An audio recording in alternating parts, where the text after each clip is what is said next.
I'm Lee, HPL salesman, and we do a lot of videos where we talk about how many cars we've got and what we can do for you. I just wanted to give you an idea so you grasp the size of the operation here.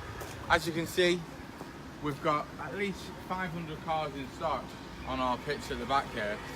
Obviously we mentioned about servicing and MOTs, and as you can see, this is the operation. This is where it all happens. We do everything on site ourselves, no third party. We have 12 service bays, we have our own Boaster MOT ramp. It's where all the action happens. We look after our own customers' cars, people who bought from us before. We make sure everything's up to date every year, and we also look after, obviously, the cars that you're picking up as a future purchase. Craig will tell you about some of the cars and the types that we've got in stock. Craig again. What I thought I'd do is just touch on what Lee said about some of the cars that we do have in stock.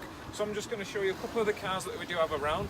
So like for instance, we've got the Audi A3s, we've got the Mercedes Benz, we've got everything all under one roof. We do have all the 500 cars in stock, and we do have a vast amount already coming in stock as well. So if you do see anything on the website that doesn't have a picture, just give us a quick phone call. It might mean that we've got it in our preparation centre. Okay, so things like the Mondeo, the Q3, the Volvo, anything's up for grabs. All right, people. So if you do need any information, please just give us a phone call, 0161 620 8773, or pop down and come and speak to us.